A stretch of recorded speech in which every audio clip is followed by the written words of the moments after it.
Hi guys, for today's lesson we're going to be dealing with the natural logarithm function. So what do I mean by the natural logarithm? Well, it's the logarithm with a base of e. So we learned about e last lesson. So if we've got a log and our base is e, so for example log base e to the x, another way of writing that is also ln x. The n stands for natural, so it's like the logarithm, like natural form. We get this sort of function. So when we graph this sort of thing, it looks like a typical log. It has an x-intercept of 1, as all logs do, and we get that when the x value is this e, this base of e, it gets up to a height of 1. The y value is 1 here, as you can see by this point.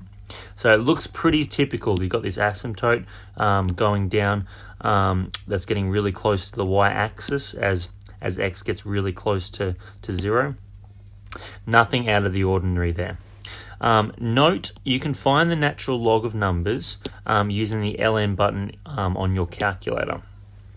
So there is an ln button on your calculator, so you can find the natural logarithm of any sort of number you want, like the natural log of 10 or 20 or 30. You just use that ln button in your calculator. You also need to remember, guys, that this is how your logarithms cancel in this case. So if we've got the natural log of e to the power of x, I want you to think that the natural log is kind of like the opposite of a base of e. So natural logs kind of match up with this base of e. And so they'll cancel out like that to leave you with that power of x, and that is literally going to be equal to whatever that power is. So it just equals x. If you've got this sort of situation, e is being powered to something, e is being powered to a natural log. The base of e cancels with that ln and leaves you with just that x. So that's going to be literally equal to that power of x again. Okay, so let's just do some example questions. So graph this function right here. So this has got a natural log part in it, but it's got a few extra sort of transformations that you have to deal with.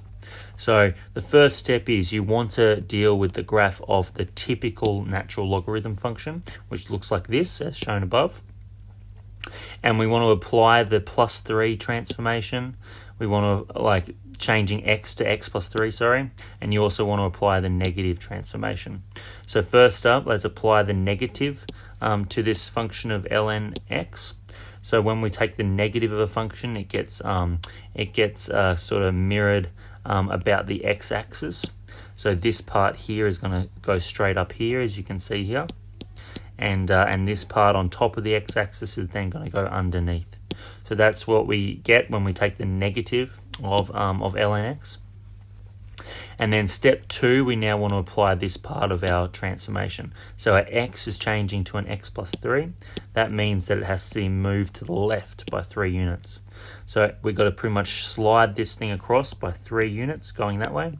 So our x-intercept of 1, 0, it's going to then have an x-intercept of negative 2, 0. It was literally moved across by 3 units.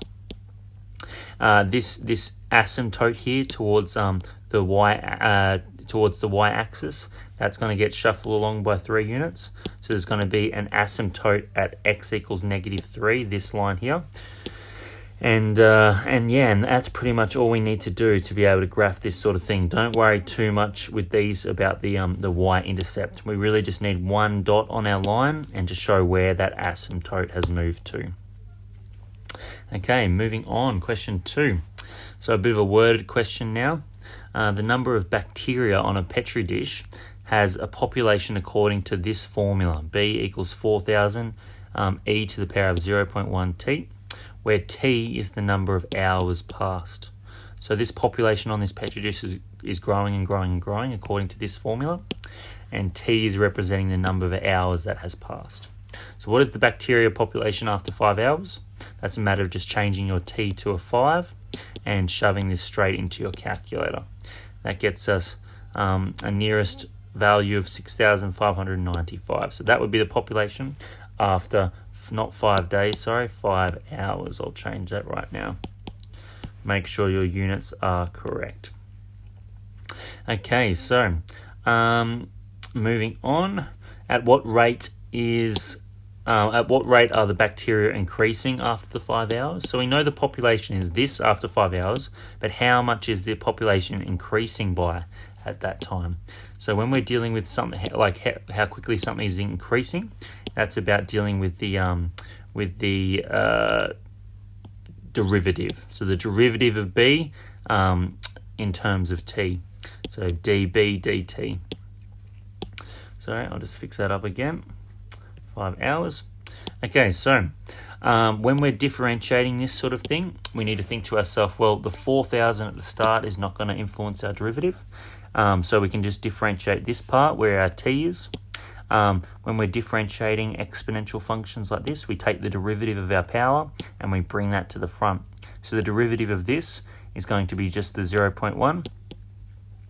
Treat this T just like you would an X. So our 0.1 comes to the front and multiplies by the 4,000. That simplifies to just 400. And that is our derivative. Now we want to know the derivative when T is equal to 5 after 5 hours. So in our derivative, we change our T to a 5. And we see that our dB dt at T equals 5 is equal to 659.49. So that suggests that the population is increasing by this much per hour. Like every hour at this stage, it's going up by like 659.49 bacteria. And that's how much it's going up by after the 5 hour mark. Okay, when are there 10,000 bacteria?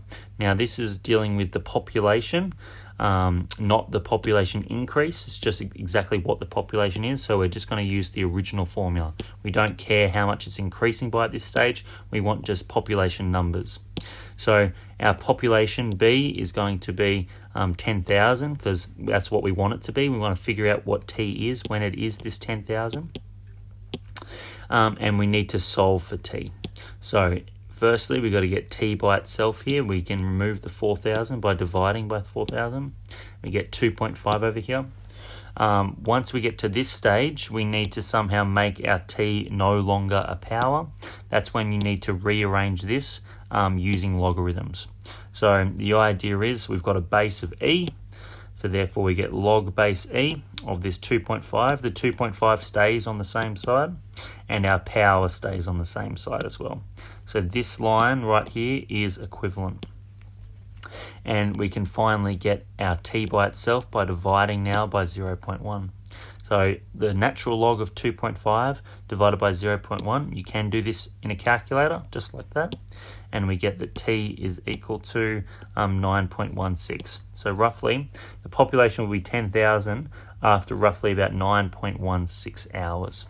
So make sure you always have a valid conclusion that kind of puts your answer into perspective. I hope this helps with the questions. Good luck.